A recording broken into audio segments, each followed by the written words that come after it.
Hello everybody, and welcome to another Kev Play. This is Kevin, and we are on part 18 of Spyro Reignited Trilogy. Part 8 of Spyro 2 Ripto's Rage. Welcome back everyone, or welcome me back, because it's been a few weeks. Hopefully this stream goes good, no internet connection issues. I checked my internet, it looks like it's really pumping away, so I don't think there should be any problems, but we never know. Hey Peppa Pig, how are you?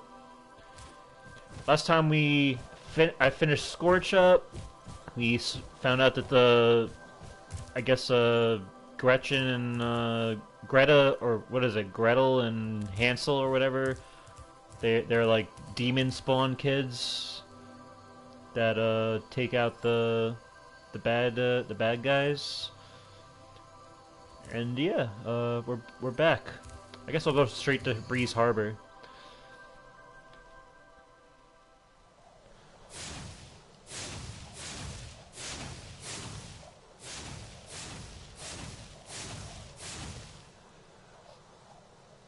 This is what I like about Breeze Harbor and Zephyr, is that they're actually kind of in conjunction with one another.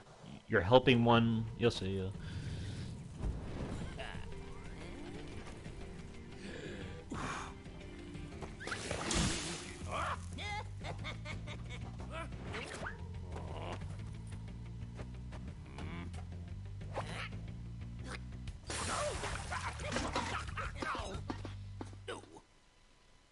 It's never pleasant to be spit on.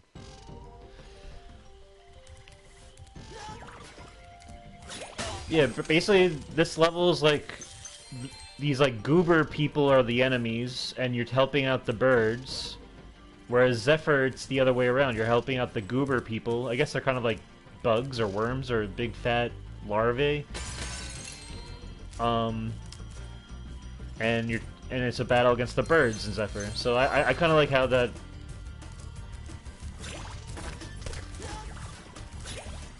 Oh, these guys are very bubbly in this version. Any news you got to share? Any news?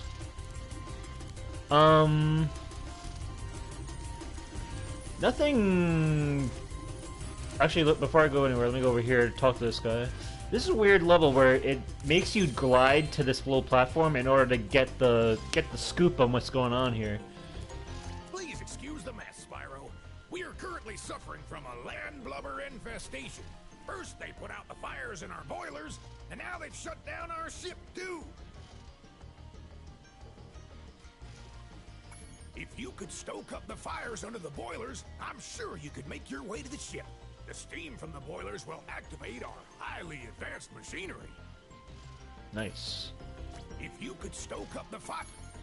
I have played another game as of recent, but I think I'm not going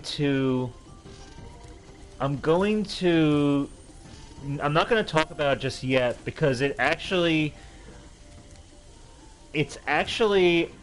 a game that is since I've been doing this whole like Game of the Year thing, there's 1 year that's going to be coming up that I have not had a game for.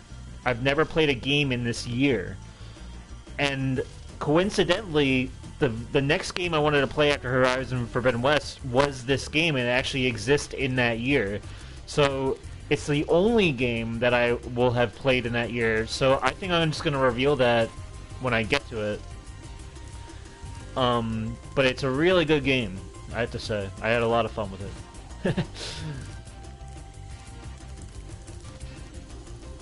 I guess I'll say the year. The year is 2014. I do not own a game for 2014.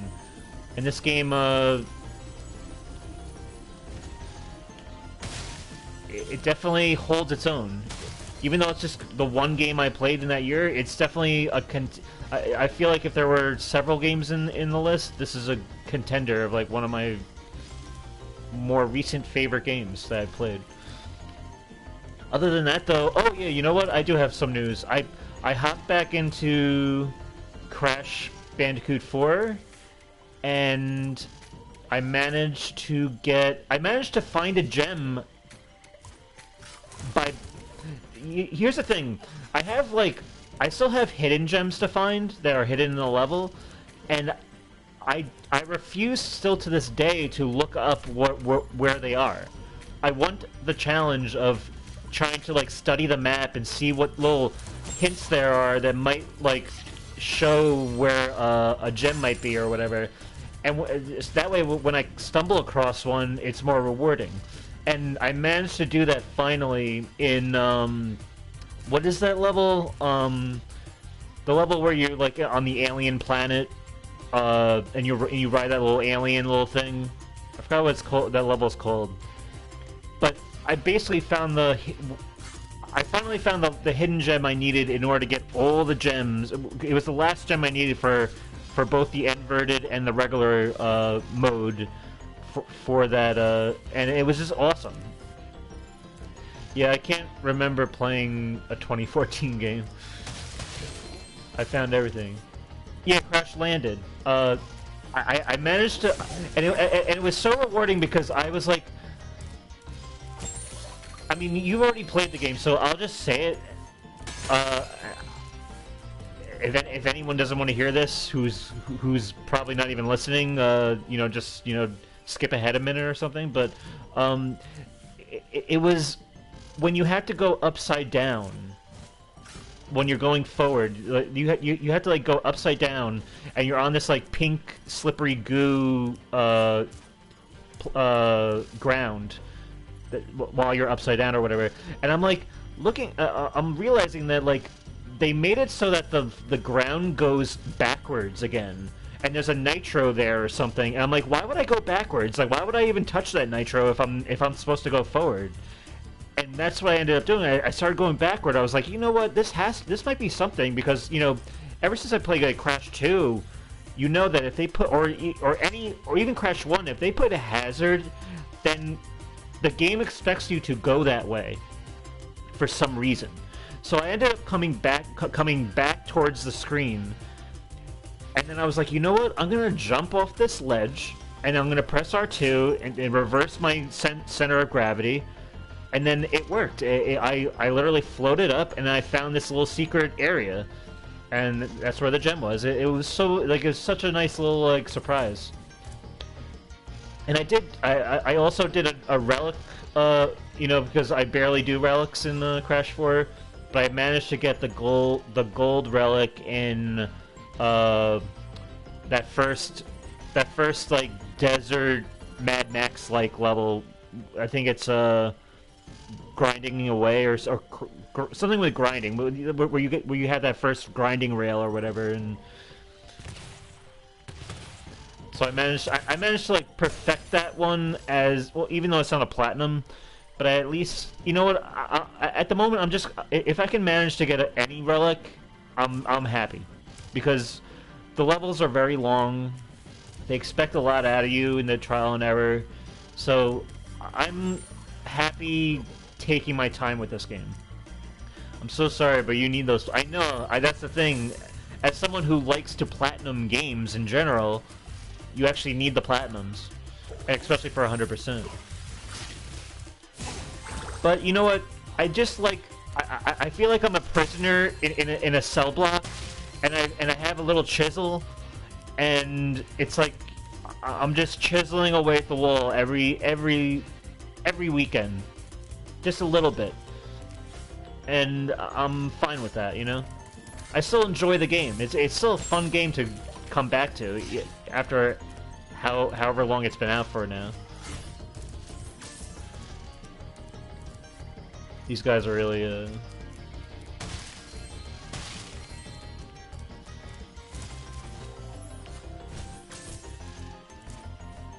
As someone who sucks at games, the platinum time trials aren't that bad. I realize that too. It's just, I guess it's just, I don't know. Because I managed to, I mean, I've done them in Warped, I've done them, I've done a lot of them in the Crash 1 and 2 and the Insane Trilogy. But I don't know, for some reason with Crash 4, it's just like I can't find the patience. But I know that if I just really spent some time with it and made a day out of it, I could do it. This is kind of like the blessing of there not being another Activision remake yet, is that I can still just kind of play with Crash 4 somewhere and feel like I'm not wasting my time.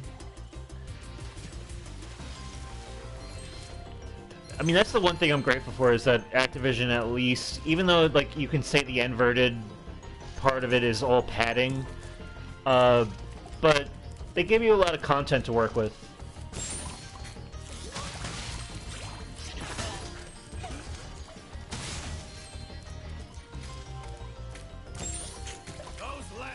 Have littered these metal spike mines all over the harbor. If you can clear them out, I'll give you this orb I found in a clam yesterday. Gobble the breeze builder. Shoot down the floating mines, which I've been doing. Those land blocks. Okay.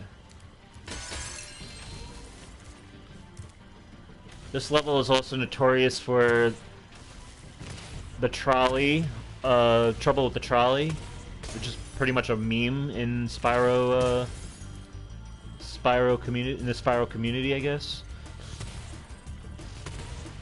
I've always found the trolley to be pretty easy, though. Like, it's one thing to be annoyed by having to hear that line over and over, but it's not the hardest mission. But who knows, maybe I'll have trouble with it.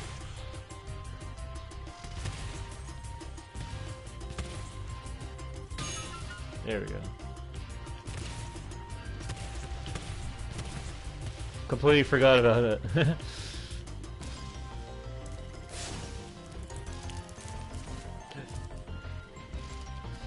This music also sounds very Spyro 1-like. It feels like a throwback to Stuart Copeland's kind of like Spyro 1-ness. Because he still carries the sound into Spyro 2, but I feel like, I don't know, there's something about this that feels more Spyro 1 than Spyro 2. I want to see this guy put this fire out. Look at this bastard.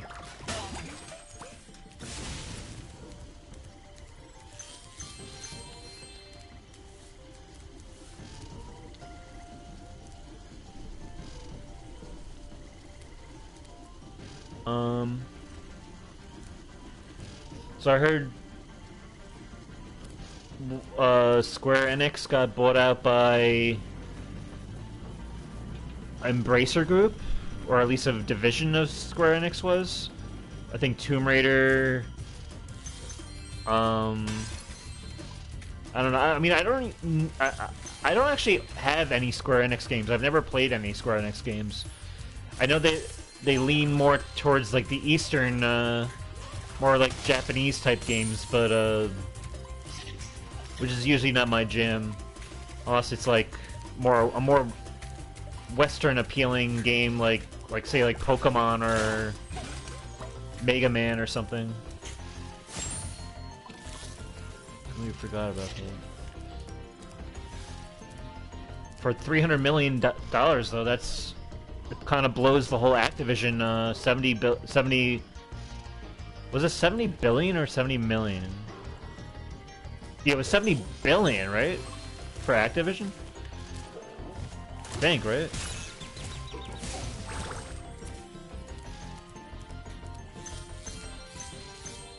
Oh, we need a little power up here.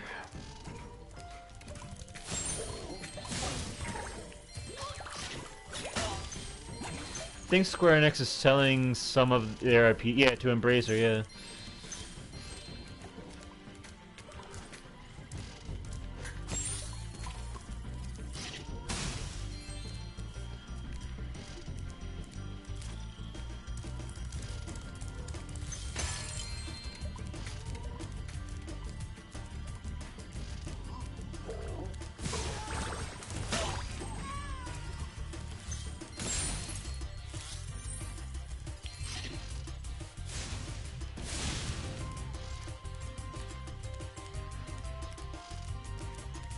And it looks like God of War Ragnarok is not going to be... I don't know, there's like rumors that it might be delayed till next year. Which is... I don't know, like that was the one... The next big game I was banking on getting. I can't think of any other game unless they announce like a new Activision, you know, remake title or you know, like another, you know, a Spyro sequel or a Tony Hawk sequel or whatever.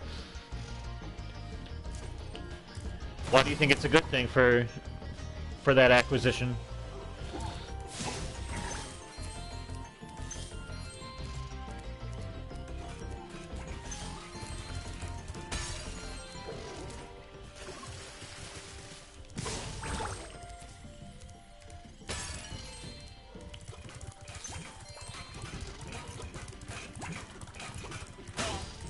Boom, baby.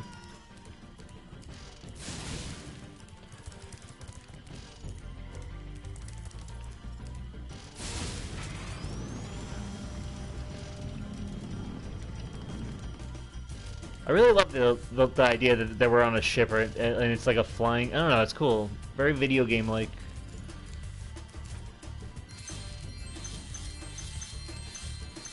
See what he has to say. Thanks for getting Squawk. our ship fired up, Spyro. Now we can proceed with our counterattack on Zephyr. Please take this talisman as a token of our gratitude. Oh, that's right. The Avengers... Yeah, I remember that kind of falling flat on its face from what I heard. I do think they had good... Like, I remember the Tomb Raider games were getting good reviews. I never really played them, though, because I was just like, why, you know...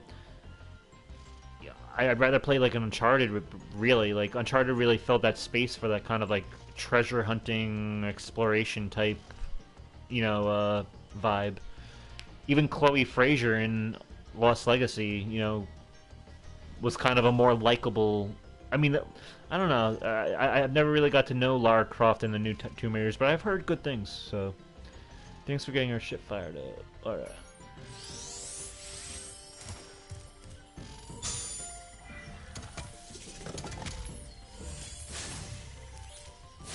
Nothing to say? Alright, let's find... I guess we can go back down. No, not that way. We want to go back to where the trolley is, which is over here. Oh, I need to get that thing going. Oh, I can probably explode it with the trolley. Boing? Oh, come on. There. Yeah, maybe this acquisition will, you know, kind of light some fire under Square Enix to kind of be better. Maybe there will be a better way of handling the studio now or something. I don't know. It remains to be seen. How lucky for me that you came along. My machinery is broken, and the gears I need to repair it are scattered all over the tracks. Can you hop on that trolley up there and collect them for me? Let's see if I can do this without hearing trouble with the trolley. I doubt it, but we'll see. I had the cannon installed to help me hit the switches. Try shooting the ringing switches to see what I mean. Yeah, 3 to 4 million copies. But I mean, I don't know. Yeah, the thing is, like, it's a third-party game, so you would think they would have sold more than that.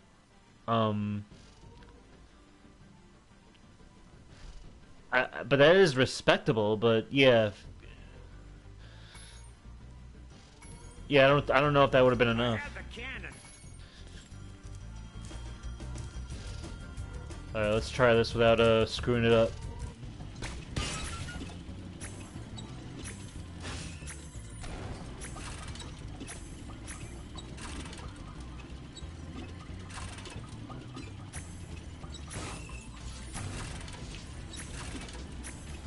Easy does it.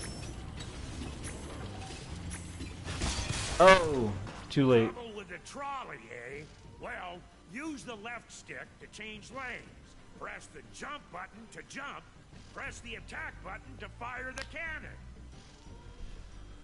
Okay. Collect 50 gears. Let's try it again. Does he say anything different if I... I had the... Nah, he doesn't. He said the thing. Yeah, there's... It takes a couple of tries, but I usually get this pretty well down pat.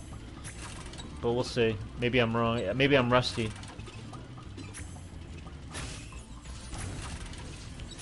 I'm using the D-pad too.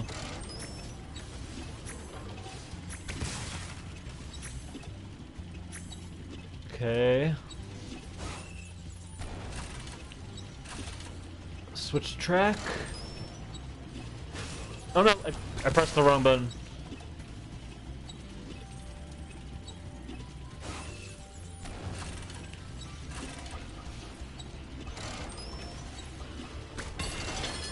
Okay, here we go.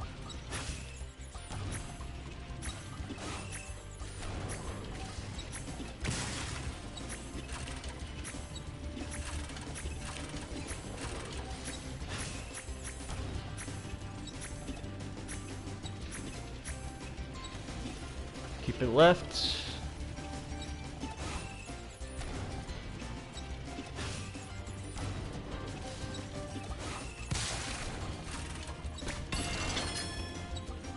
Oh, I think I still need to go right again. Okay, that'll be good.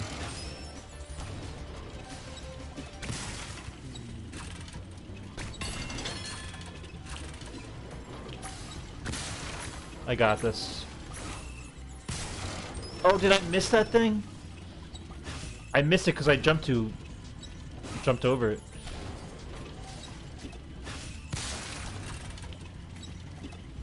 Oh my god. I always forget how... Well, use the left stick. I always forget how sensitive that turn is once you press left or right. It pretty much takes you left immediately. There's no like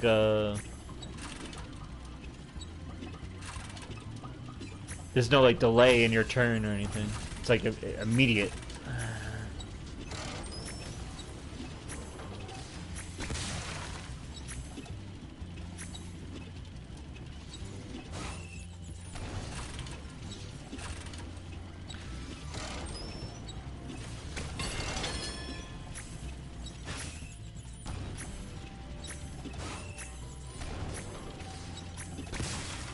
A lot of concentration here.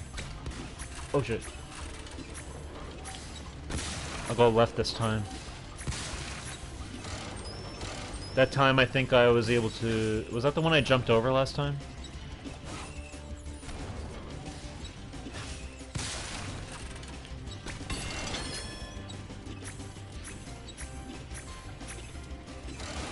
It's almost like I should have saved that path for last, because it's very easy to... There we go. Now we have it. There we go. That was great work, Spyro. Now I can start fixing my machines. Here, I don't have room in my toolbox for this thing anymore. Get another toolbox.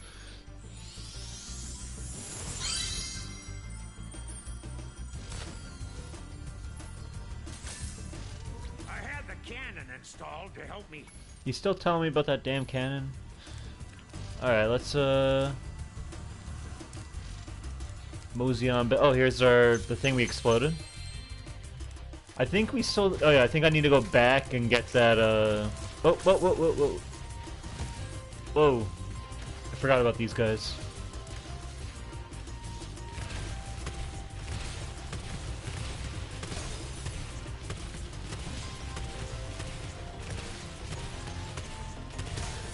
Kinda just have to spam it. Thanks, Spyro. Here's that orb I promised. Sorry if it still has clam juice on it.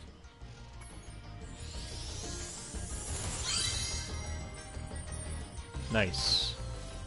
I think I just need to get one last bit of gems. Oh, all the orbs are good. I think I have to wrap around. Yeah, this is... I remember this now. They make you kind of like have to loop around from the end of the level to the beginning again, and then you have to kind of like make another lap around. For the game of the year, what year are we on? So last episode we finished with 2004, which was Killzone. Now we're on 2005. 2005 is, I have to say, it is the last, like, really, like, great year for me in terms of PS2. There'll be other PS2 games that will come out in the years in the following years that will be great, but like for instance, the next year is really a slump in my opinion for me at the time, because it was right around when PS3 was coming out, and I missed out on the PS3 generation for a long time when it first came out because it was like $600. And I wasn't gonna pay, like, when the PS3 came out, I was only like 16 years old, so I didn't have that much money I didn't have $600 in my hand, like, the way the kids do today. Here's our gems. So I had to kind of like scrape the bottom of the barrel of what was left for me to enjoy on the PS2. There were still great games that were going to come out, but the next year, I remember I was buying games that out of desperation on PS2 just to play a new game, because that's how kind of dry it started to get. But this year, 2005, every single game I'm about to mention are absolute, like, bangers, like big, good games to me. And it's not much. It's actually, we're only going to be talking about 4 games here that I had from 2005, but I'm missing a gem. But they're all excellent. Any of these games could easily be my game of the year, or anybody else's game of the year. I gotta find this. Oh, there's the gem. Thank God. I should have known that these guys give gems away. There we go. I never use sparks. I always just stumble on the gems I needed to find. Yeah, the launch price, I mean, it really did hurt that generation for PlayStation. I didn't even expect to ever get it, honestly. It was just so much. I mean, I asked for it every year for Christmas or whatever, but my parents weren't going to get me that expensive. But it really wasn't until the price dropped that I ended up getting it, and I had to kind of play catch up with all, like, the games I missed out on.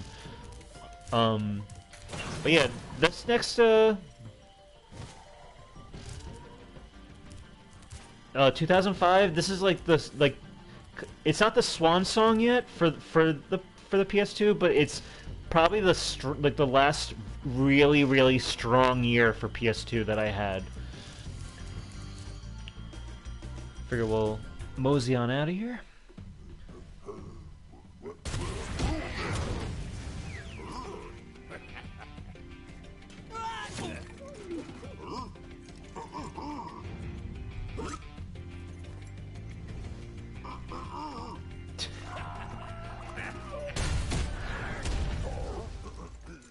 I feel bad that these guys aren't, like, really trying to hurt the birds. They're really just, like, they're firefighters, really.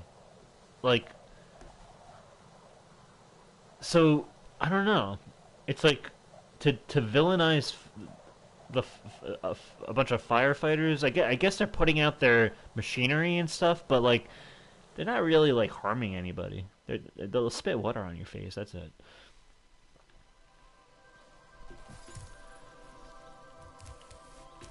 Okay, so yeah, let's get into my 2005 game of the year. You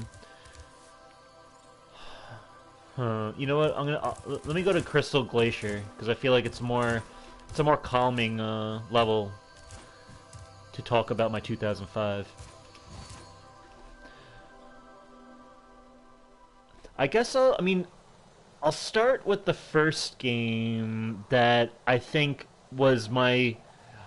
I think all these games are great, but I think this game I was able to determine that it can't be my game of the year because it, as great as it is, it was kind of.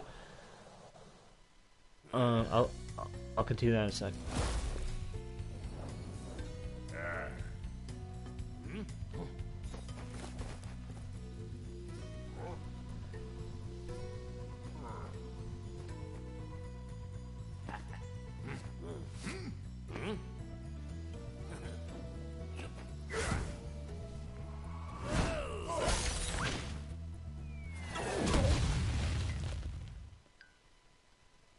I always love snow levels. This is gonna be fun.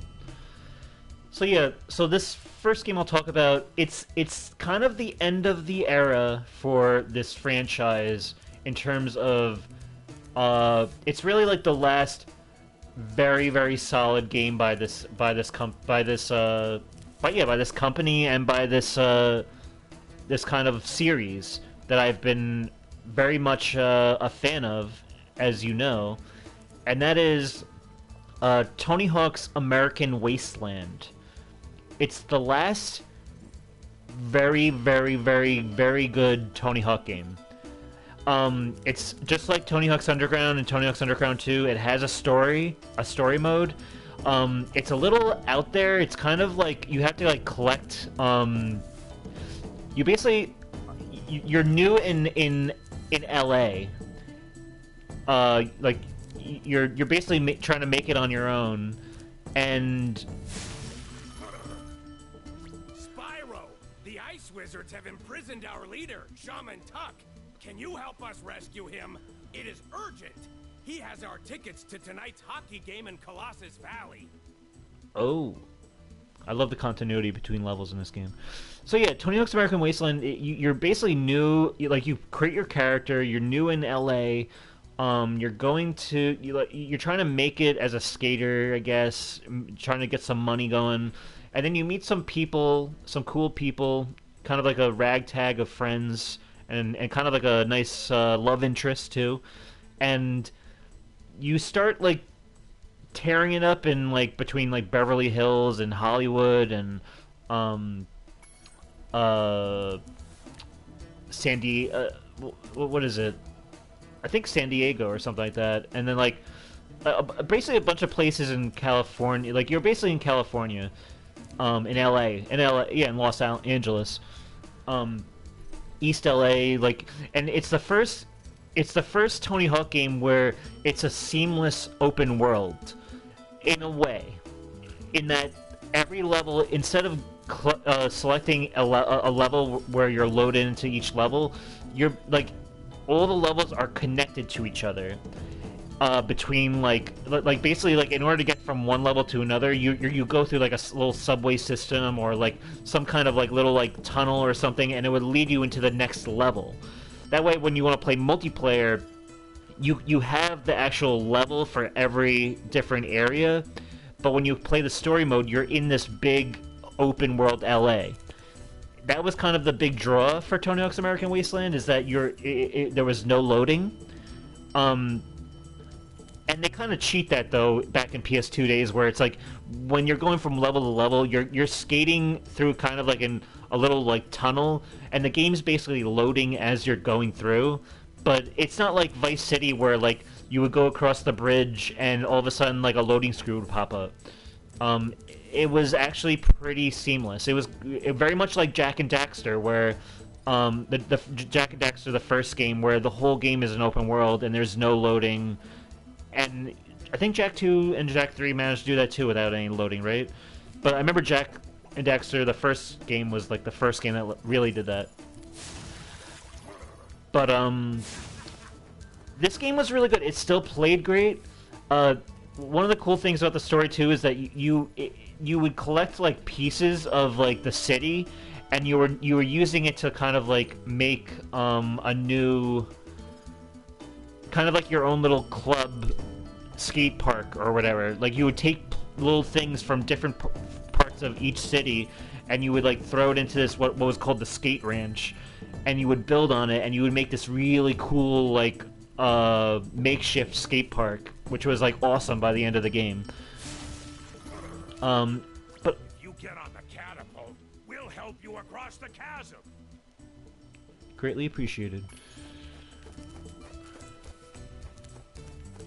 But yeah, this game is the last Tony Hawk game before the series takes a very sharp turn, like a very sharp decline, where not only does the like the concept of the game start to suffer, but the gameplay starts to suffer. This was like the last game where like they were still innovating, still adding new moves. Like one of the cool moves like you can do now is like called a Burt slide, where you basically can like surf down a hill and kind of like touch the ground as you're going and stuff. It was really cool. And I had a lot of fun with that. It had a great online multiplayer. It had so many more multiplayer modes to choose from. It really was like the apex. Like I think Tony Hawk 4 and Tony Hawk Underground are my two favorite. Like my like the whole Tony Hawk Pro Skater series is really good, but Tony Hawk 4 and Tony Hawk's Underground 1 is like my favorite era of the games. But they were still really good even when Tony Hawk's Underground 2 and Tony Hawk's American Wasteland came out. So it was a great game. It was a 2005 game. It was one of those cross-platform games between PS3 and PS2, but the PS2 was just as great. It was excellent.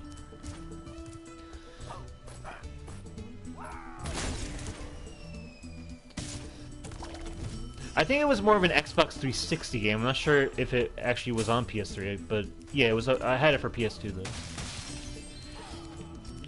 Little snowball men. I like this.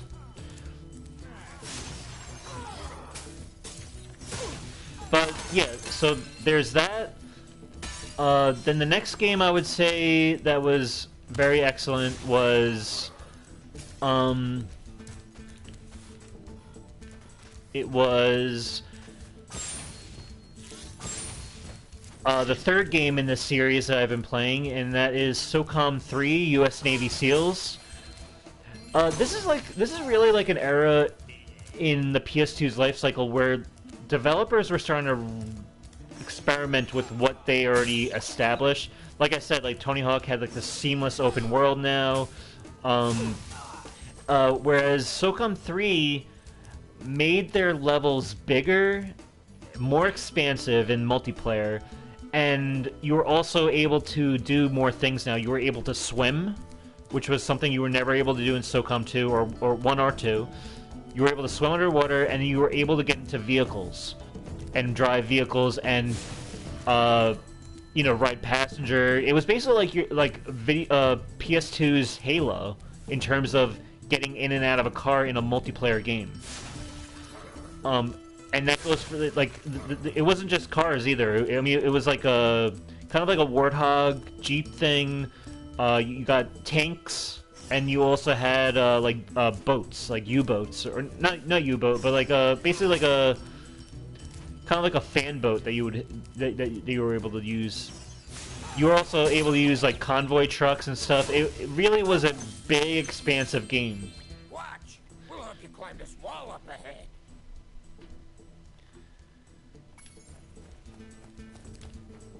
I'm watching.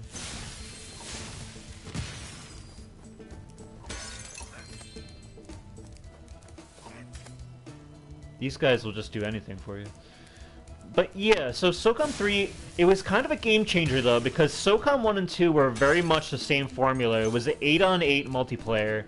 A lot of emphasis on no respawn. SOCOM 2 had respawn, and SOCOM 3 continued to have respawn also, but they would allow you also to play maps that were where you can just play one death and you're out, and you have to wait for the round to be over, which was always kind of what SOCOM was to me. But because these maps were so huge now because of the inclusion of vehicles, it was kind of a lot more enjoyable to play respawn.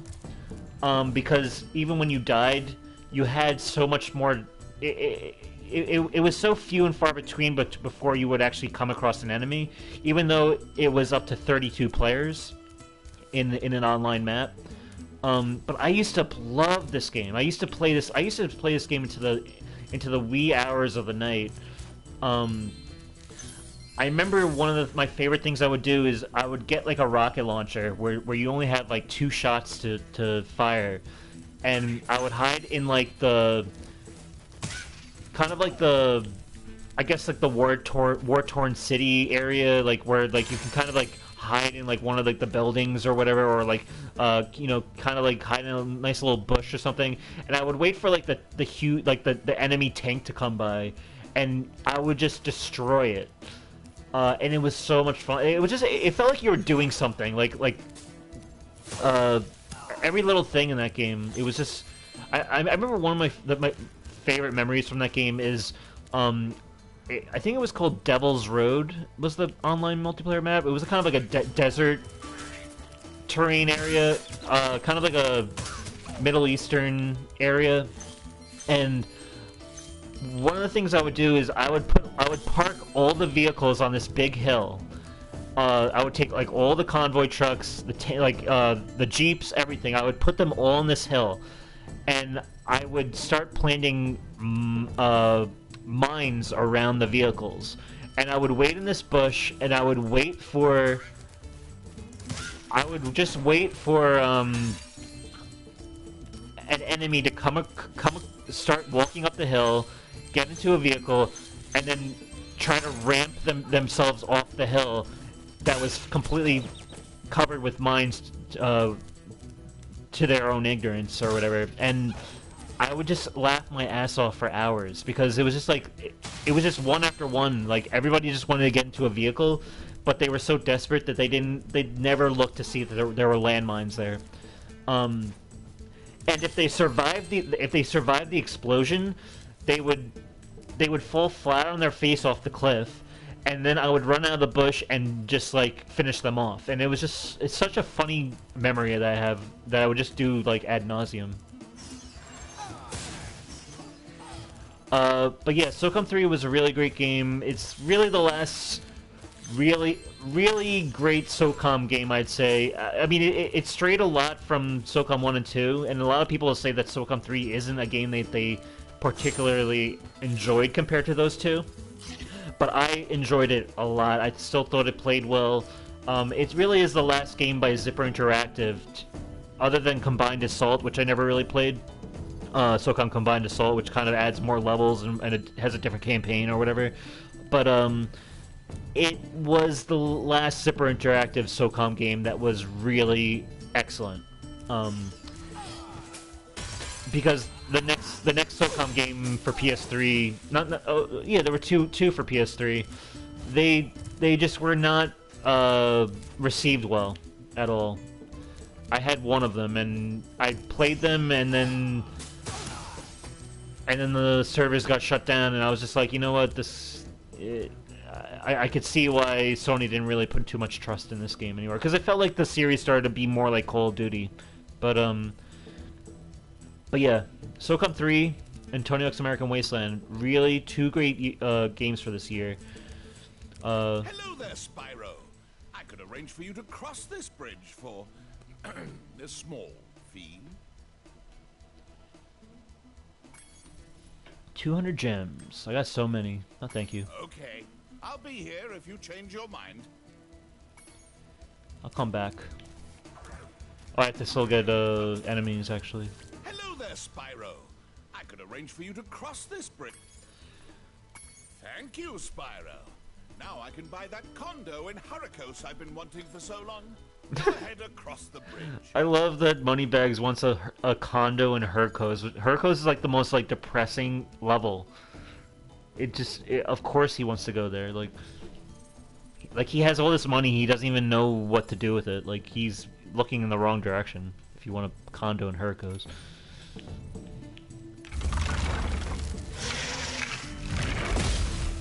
This always freaked me out. Like why is there all of a sudden like this snow dinosaur thing used as a bridge? I don't know. Be careful on the other side of that bridge. I don't want anything bad to happen to my favorite customer. Okay, so the next game that I'll go into is a Sony first-party game that came out.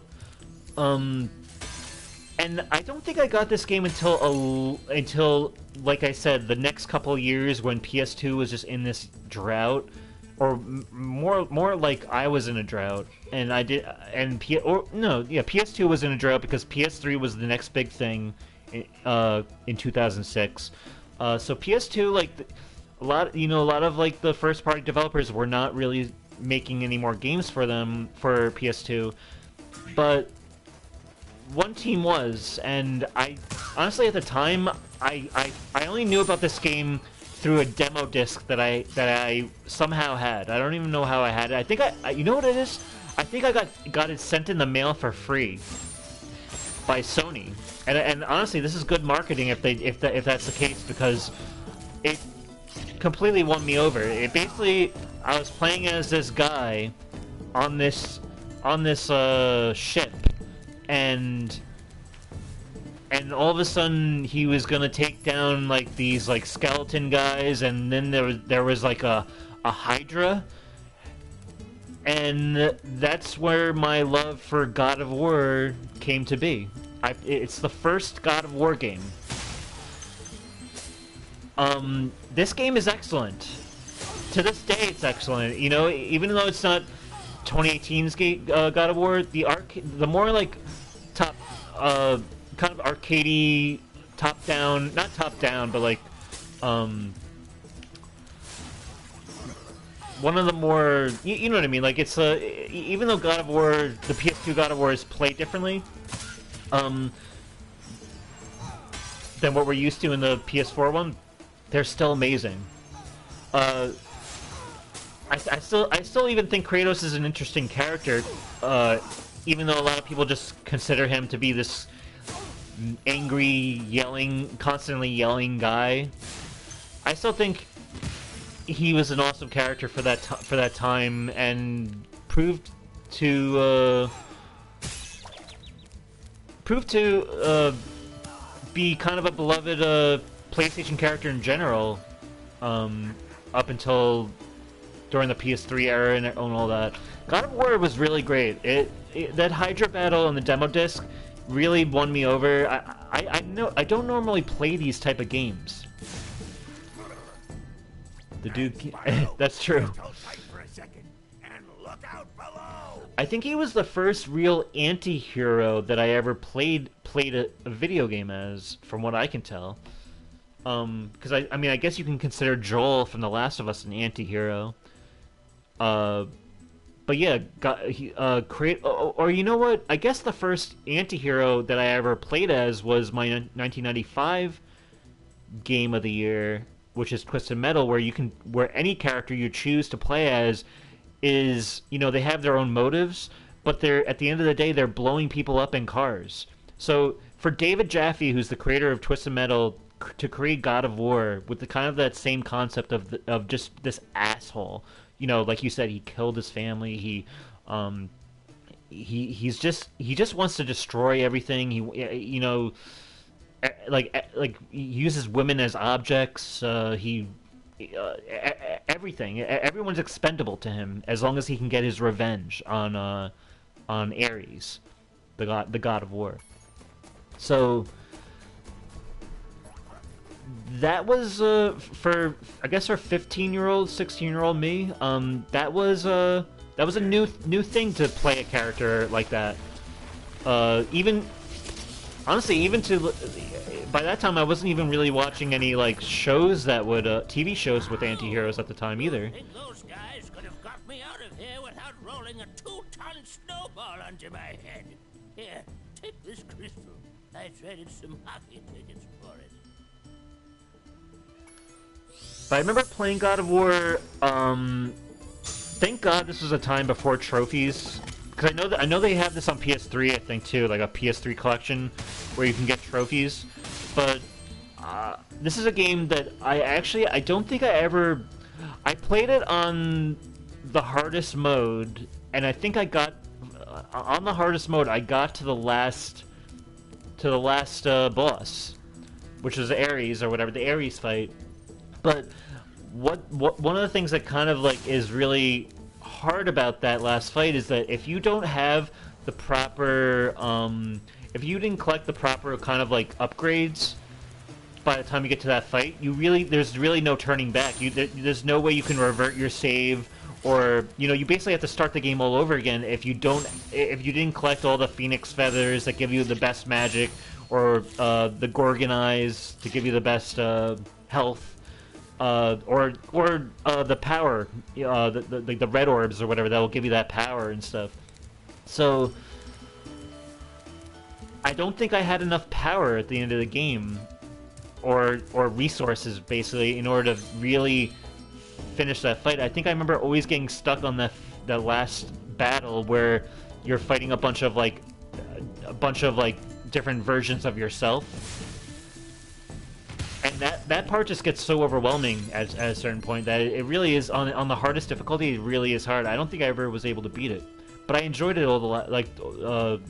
nonetheless. Let's try to see what this guy wants. I lost my pet snow leopard. I was busy fishing, and when I turned around, he was gone. I hope George didn't get eaten by the Draclets. I always love this little side quest here because you're so used to in Spyro of just killing things. It's really nice to have kind of like an animal companion that you need to look after and try to escort, basically. And it's very... I like how tucked away this mission is. I just like how you're always dealing with more allies in this game than always taking down enemies. Bring back the snow leopard. I lost my pets. So I mentioned Tony Hawk's American Wasteland. I mentioned SOCOM 3 U.S. Navy SEALs.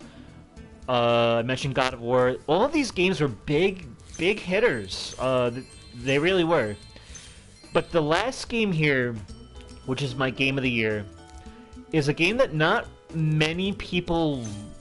I don't know if it's the most widely known game, but I know in many circles this is. And I have to say, from 2005 up, which is when I was like 15 years old, up until my college years, up until this game basically stopped being supported online, I played this game to death. This was the game that got me through like so much shit. I would just spend hours and hours and hours playing this game. It has an excellent story, and it has an excellent multiplayer. It might be PS2's best first-person shooter. And it's not a first-party game. I love Killzone, and Killzone came out a year before this game. But this game was just, it plays so much smoother. It's more fluid. It has more to do with its multiplayer and more to do with its gun combat. And it played. Honestly, it played more like the kind of like the floatiness of Halo in its physics and its ragdollness and its kind of unpredictability. But it's a game that I was just like... I remember seeing it... I remember seeing it on GameSpot, like a review, because I was trying to look for a game that was similar to... Like, what's the closest thing that can kind of be... Can kind of fill that Halo void for a PlayStation owner. But I also wanted a game where because I never owned a game like Doom or Duke Nukem, or I wanted to play a game where I was fighting against like mutants and a game that could kind of like scare me a little.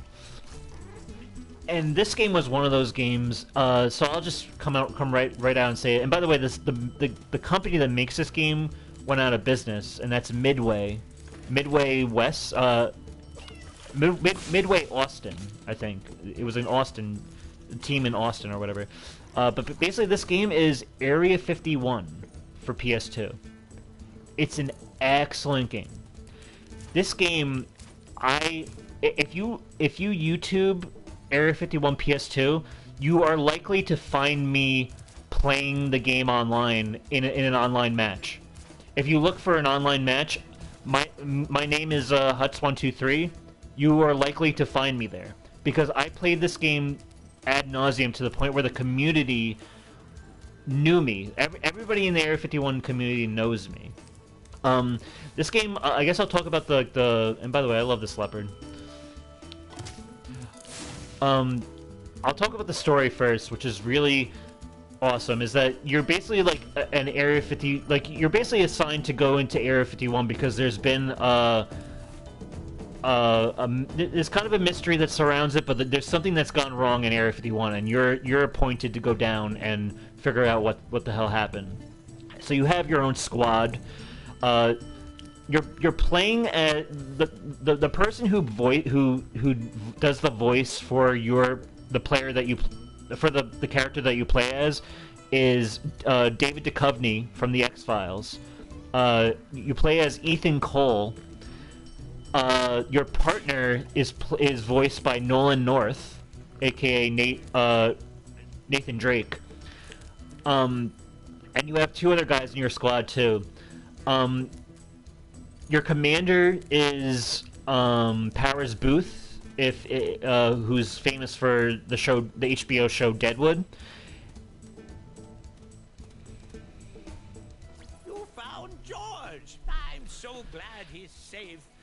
I'll be sure to pay more attention to him from now on. All I have with me is this round, shiny thing I caught while I was fishing. You can have it if you like.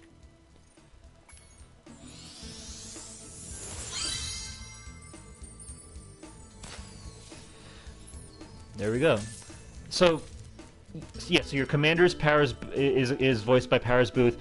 The Marilyn Manson voices a character in this game, which is so random. But he plays like the weirdest character in the game, which I won't spoil. But basically, the campaign for this game is excellent. Like a really great story. The deeper and deeper you like descend into Area 51, the more freaked out you get, and the more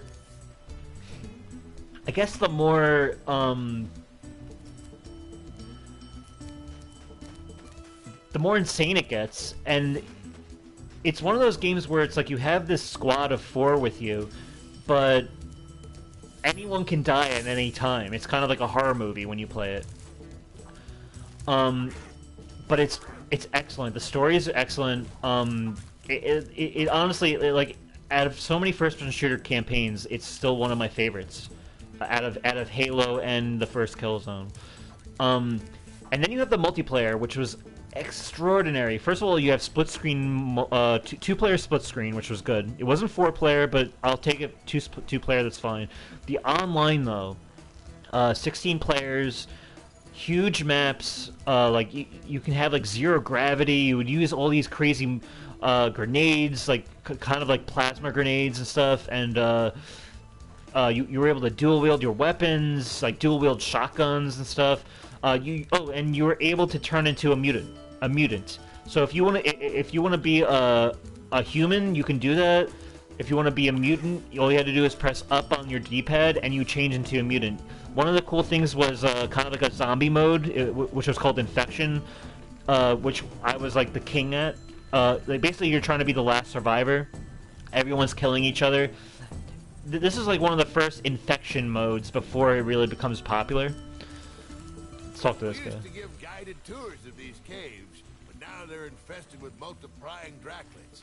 It's only a matter of time before they take over our whole village. You think you can get rid of them for us? Sure, Shaman Tick.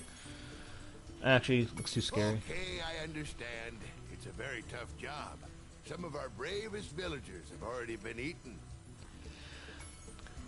The servers, unfortunately, got shut down, but because the Area 51 community, even though the Area 51 community is small, if you go to PS2onlinegaming.com, .com or .net or whatever, every now and then you will find someone who's willing to host a server. Basically, I guess you basically have to like change the IP address on your PlayStation 2, and you'll be able to get into a game. Like you can still do that, which is awesome. I've done that. It's excellent. What I always like too is that like you're able to play so you can play as a human or a mutant, but when you played multiplayer, you can change the settings to like a human versus human battle, human versus mutant, or the ability to change at will between human and mutant. It was fun, and it was one of those games where like you didn't play it just to you didn't play it just for competitive sake, which is something I did, but it was also one of those games where you can literally stop fighting the enemy, and you can be on the mic, and you can just chill in the room without like killing people, and just trying to like just trying to see if you can like escape the level, like glitch yourself out of the level, or so. It was it was very like Halo like, where like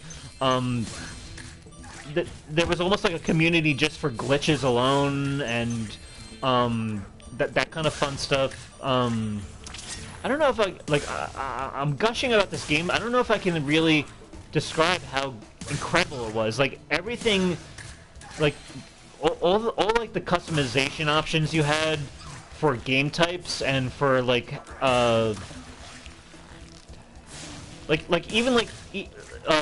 it was also one of those rare games where you can change your mic to like TeamSpeak or local, where only people who are next to you can hear you. It was really cool like that. And there's also if you want to check it out, there's a video on YouTube that I directed. I kind of wrote it and directed it, but I let people like improvise lines.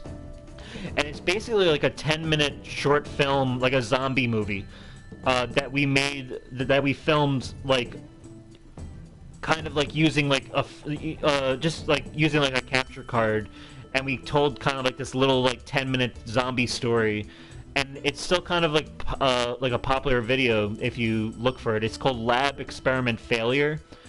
Just look for Area 51 Lab Experiment Failure, and you'll find it. I think Crazy Asian is the channel user who uploaded it.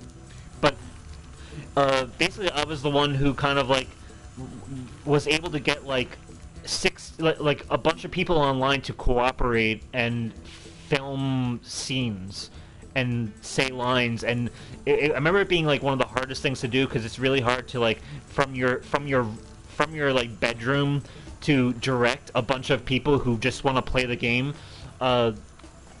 But they ended up cooperating, and like it was just like it was such a special game at the time, and really it's a game that held me over from when I didn't have a PS3. It really is a strong PS2 game, and it's a game that still holds up, I think. The graphics were really great for the time too. Way better than Killzone's, better than Killzone 1 at least. The frame rate was better, the physics were better. It really is one of those special games, and it's one of those games that like I would play multiple times the campaign.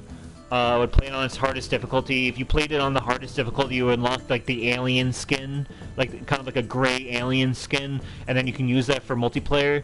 And basically it's like if you were playing multiplayer with like all like the top players, and you didn't have that alien skin, you were basically just like laughed out of the room. Because it was kind of like the badge of honor to show that you were like beat the game on the hardest difficulty. Basically, it's such a cool like little community that game had, and honestly, like it really is like one of the best first-person shooters I think of all time to this day.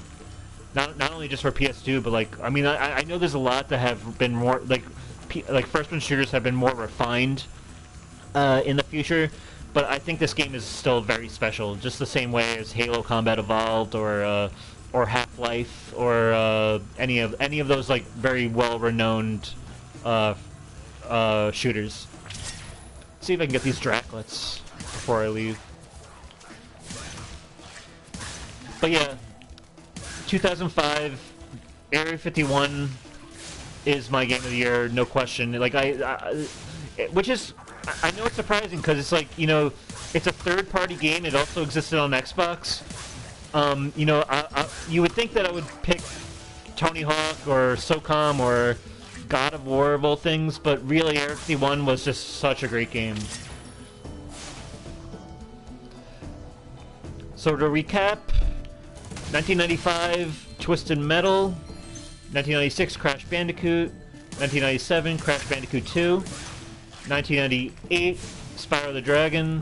1999, Crash Team Racing. 2000 was Spyro Year the Dragon. 2001 was Jak and Daxter: The Precursor Legacy. 2002 was Tony Hawk's Pro Skater 4.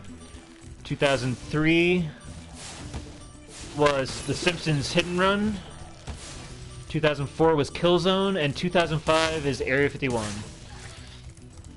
I definitely recommend checking that game out, even if you just want to check out like videos on YouTube. It was just such a fun game. These Draclets kind of give you a run for your money. But like I said, all four of these games that I chose, Tony Hawk's American Wasteland, SOCOM 3, God of War, and Area 51, these are the last heavy hitters.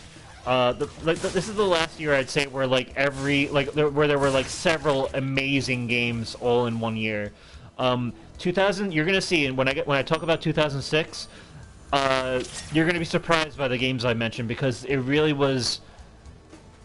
I mean, I think the game of the year for 2006 is definitely the most worthy. But you're gonna see how desperate I was to play games. In the PS2 era in that year.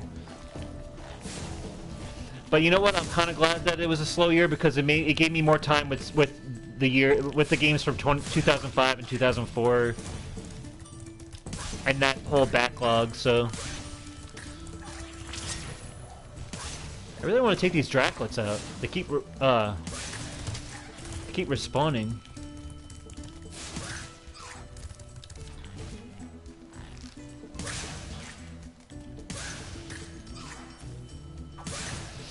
I mean, Nolan North was in that game before I knew who Nolan North was. And now that I knew that it was Nolan North, like, I just love it even more. I mean, he's in a million things, but it's so cool. Let's see if I can get these damn Draclets.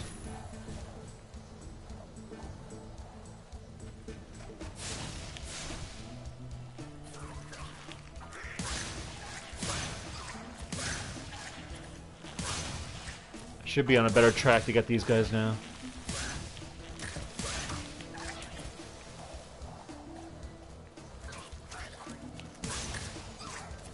Oh, damn it.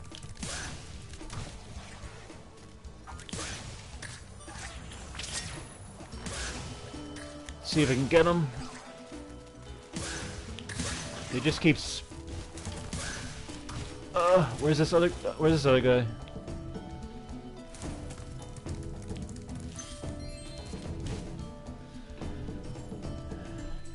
And by the way, no internet problems. I think this guy was the last guy I needed. Damn it. There we go. Good. You have saved us all from a grisly fate. Please accept this orb as a small token of our thanks.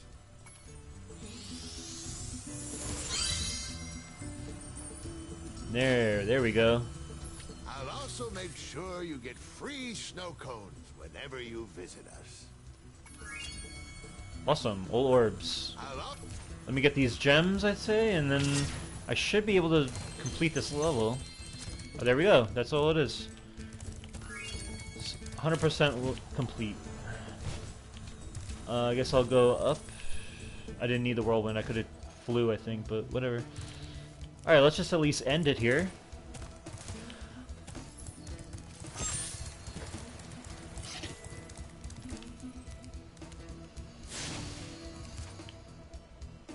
Was there any skill points to get here? I don't think so, right? No, there wasn't.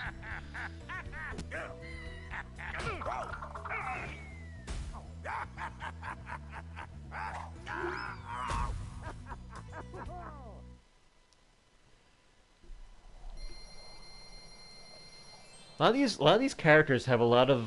They're either homicidal or they're suicidal. I feel like. Because that Mamacone or whatever, that one guy just completely kills one of his friends. It's not really talked about, but anyway, we'll leave it here.